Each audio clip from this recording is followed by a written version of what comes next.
Bona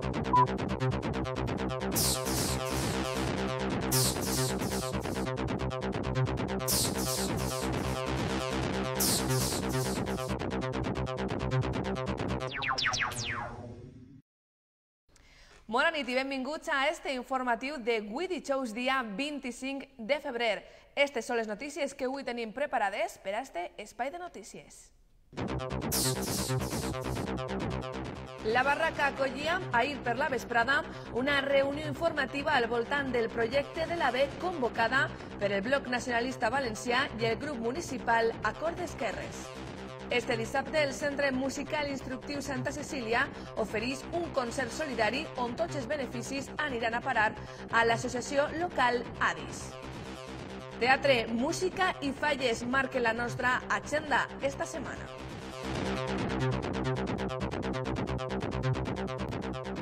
La primera notícia del dia ens porta a parlar una volta més del projecte del tren d'alta velocitat al seu pas per Puçol. Ara és el Bloc, conjuntament amb el grup municipal Acord d'Esquerres, els que han convocat una reunió informativa per a explicar, segons el seu punt de vista, les claus d'este futur projecte al seu pas per el municipi.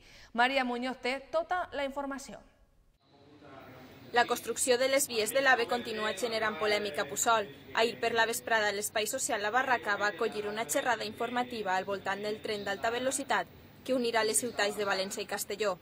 La reunió fou promoguda pel Bloc Nacionalista Valencià Iniciativa i l'Acord Municipal d'Esquerres, un encontre al qual van estar presents Juan Manuel Busto, Francesc Pastor, secretari comarcal del Bloc, y también el profesor de la Universidad Politécnica de Valencia, Josep Lluís Miralles. Yo creo que es importante que la población sepa un poco de historia, de cómo hemos llegado hasta ahí, de que sepa la opinión de todo el mundo y que se ha conseguido, parece ser que vamos a conseguir sacar las vías fuera, pero no hemos conseguido ni el trazado alternativo por el bypass, que pensamos que es lo lógico y sería lo menos perjudicial para todos los pueblos de la comarca.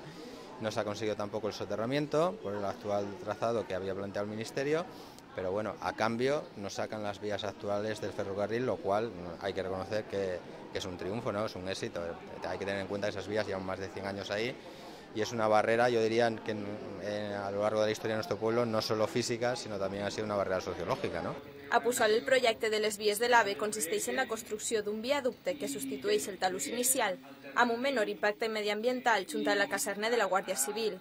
Aquest projecte s'uneix l'estudi informatiu del Ministeri de Foment per a traslladar les vies de les rodalies, que ara divideixen el nucli urbà junt a les de l'AVE.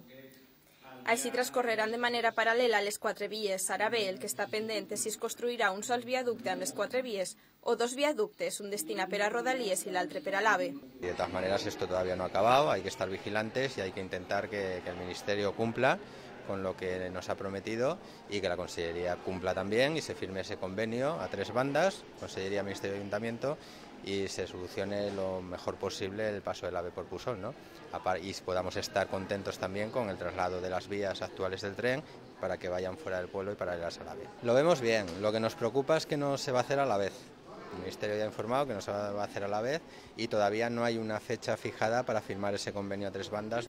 El professor de la Politécnica defensa el traçat alternatiu que va presentar, una via paral·lela al bypass que complementaria el recorregut mediterrani i l'impacte ambiental de la qual seria molt menor al que es produirà amb el projecte actual. A més, destaca la importància de col·locar l'estació de l'AVE junt a l'aeroport, una iniciativa que ja s'està portant a terme en altres ciutats espanyoles com les catalanes. Com ja tots saben, nosaltres desenvoluparem un traçat més per a l'interior. Sempre hem pensat que aquest traçat és millor per a València, és millor per a la societat, és millor per a l'Horta, perquè evita tots els impactes.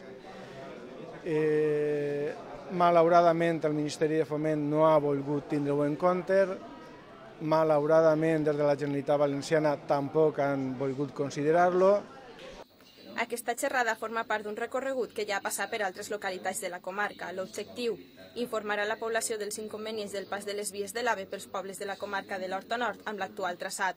En aquests moments, moltes ciutats estan apostant perquè el seu traçat de l'AVE estigui en els aeroports, justament per les possibilitats econòmiques de futur que això produeix. L'AVE possiblement que isca no serà tan AVE, perquè el traçat que va per l'Horta té unes condicions geomètriques que possiblement la velocitat estarà sobre uns 160 km per hora o aproximadament, per ahí no molt més, és a dir, que és un ave light, no és un ave, no és el que la gent es pensa, i això significa que es perdrà una oportunitat històrica.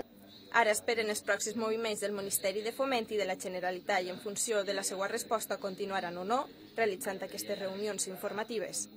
I ara canviem radicalment de tema. Parlem de música, concretament de la música del Centre Musical Instructiu Santa Cecília, que este cap de setmana sonarà a Puçol amb un objectiu més que solidari.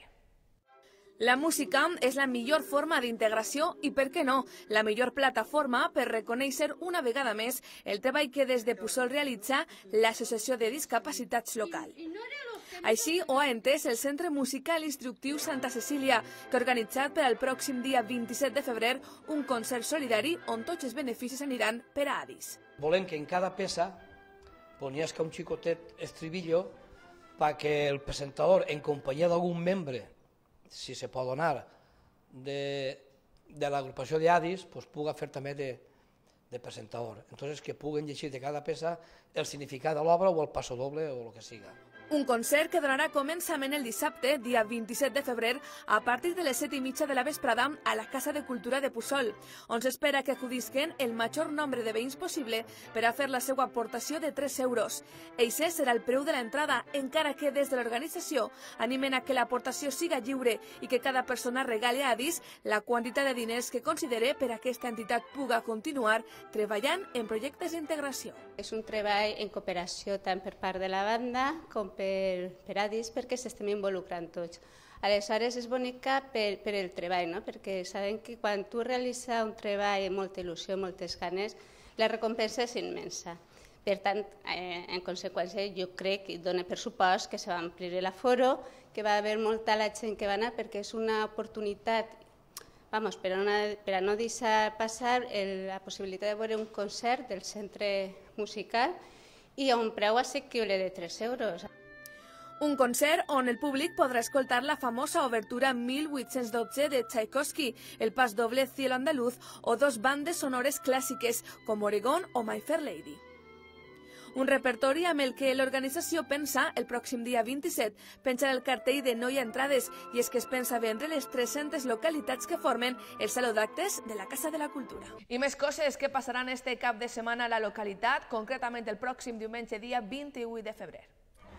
Vora 1.500 persones arribaran a Puçol este cap de setmana des de diferents racons de la comarca per assistir a les més de 500 benediccions que es tenen programades per a esta jornada. I és que este cap de setmana Puçol acull la tradicional benedicció dels animals, una festa amb més de 60 anys de tradició i que enguany tornarà a celebrar-se. I tot després d'unes setmanes d'incertesa. La falta d'iniciativa per part de la Comissió del Bou de Sant Antoni d'enguany ha fet que fins a l'últim moment existiren dubtes en la celebració d'esta data, cosa que va fer que un col·lectiu de persones encapçalats per Agustín Pineda des de fa diverses setmanes estan treballant per a que tot estigui a punt el pròxim 28 de febrer a les 12:30 del migdia, moment en el que començaran les benediccions. Malgrat que en 2010 no es celebraran les tradicionals calderes del dia de Sant Antoni.